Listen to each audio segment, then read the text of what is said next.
Ok, chicos, buenos días. Siguiendo con el tema visto en transporte geográfico, que era respecto a los modos y medios de transporte, vamos a analizar un poquito las características que tiene cada uno de ellos para que así ustedes puedan tener una mayor referencia. En el caso de transporte aéreo, bueno, las principales características que tiene es que se contrata aeropuerto a aeropuerto a través de agencias de carga aérea. La carga es suelta y se embarca por cupos o posiciones. Recuerden que aquí en el transporte aéreo los volúmenes son inferiores a cualquier otro medio de transporte. Porque si bien son muy pocas aerolíneas o muy pocas aeronaves que se dedican exclusivamente a la carga de mercancías, casi siempre son actividades compartidas, es decir, vuelos comerciales para personas donde se pueda llevar mercancías. Dependerá mucho de la capacidad o el espacio de la aeronave. Los documentos de transporte que se utilizan pues es la guía aérea, la cual ya vimos en su momento, que es el Airway Bill. Dentro de las principales ventajas pues es su rapidez, su fiabilidad, su seguridad, menores costos de seguros. Ok, ojo, menores costos de seguros, más no menores costos de flete. Sí, tal vez el seguro es más económico porque son distancias cortas, en el sentido de que un vuelo, por ejemplo, México-Estados Unidos, estamos hablando de 8 o 9 horas, ¿no? A que si lo mandas por barco, estamos hablando de 1 o 2 días a lo mejor de recorrido, dependiendo la ubicación a donde va a ir la mercancía. Entonces los seguros son mucho más económicos, pero el flete es más caro. Dentro de las principales desventajas, pues está que es el más costoso, que tiene una capacidad limitada y que no puede transportar cualquier tipo de productos. ¿Sale? En el caso del transporte marítimo, que es por todos bien sabido que es el medio más utilizado, dentro de sus principales características, pues que aplica para vías navegables marítimas o de navegación interior como ríos o lagos. Eso es un punto muy importante. Sí es cierto, pues hay muchos océanos, hay muchos mares, pero tienen que ser navegables, es decir, que existan rutas marítimas. Si bien en el transporte terrestre ubicamos perfectamente las carreteras, ¿sí? Ubicamos a través de Google Maps, por ejemplo, eh, las formas de llegar vía carretera a algún punto, a nivel aéreo y a nivel marítimo también hay esas indicaciones que se miden a través de otros sistemas, por ejemplo los radares. ¿Sí? Entonces deben ser navegables tanto los océanos como los mares. Significa que las embarcaciones puedan fluir, ¿sí? Sin inconvenientes, que sean zonas seguras de navegación. Eh, Se contrata puerto a puerto a través de agencias navieras o de carga de embarcaciones. La carga se embarca en contenedores especializados. Eh, Recuerden que en el caso de contenedores tenemos contenedores de 20 pies, contenedores high cube de 40 pies. Tenemos diferentes tipos de contenedores, ¿sí? Dependiendo de las características que tengan las mercancías. Entonces, con base a eso, va a ser el apilado o la carga de un buque con estos contenedores.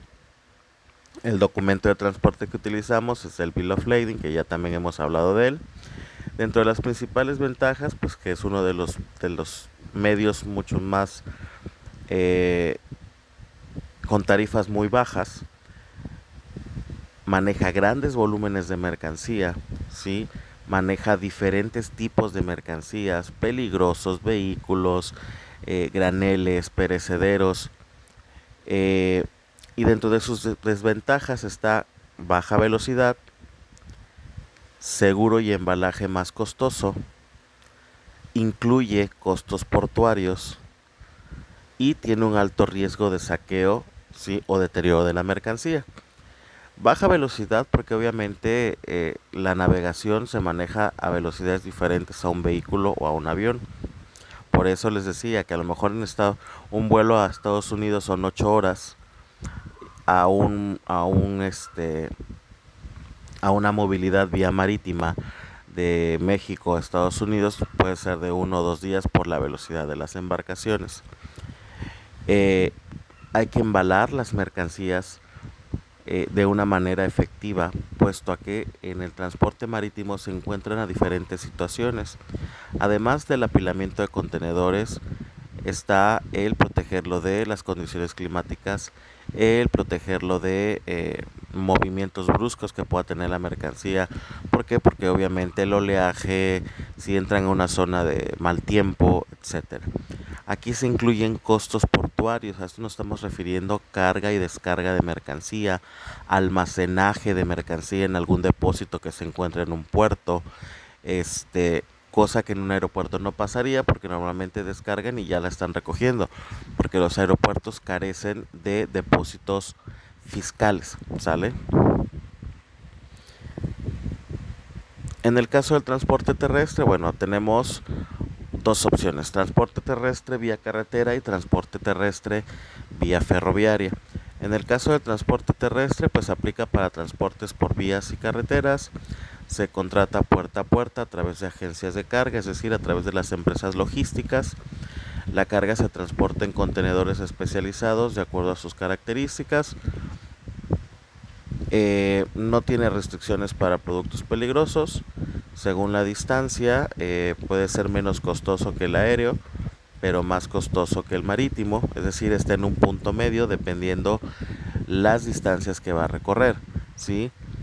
Y la ubicación.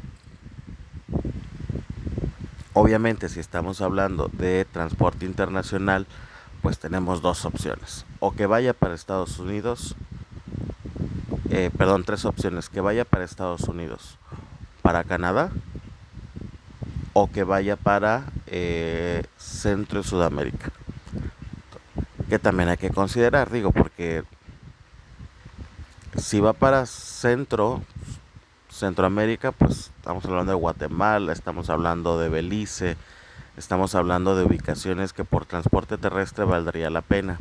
Si estamos hablando para la zona norte, lo ideal es Estados Unidos.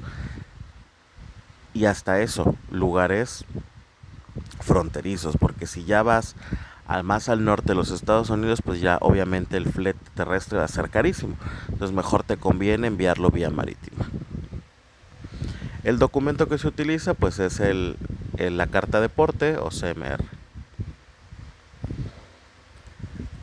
La segunda opción del transporte terrestre pues es el transporte ferroviario o por tren. Aplica únicamente para transportar por vías férreas. Se contrata terminal a terminal a través de agentes de carga. La carga se transporta en contenedores especializados de acuerdo con sus características. Puede ser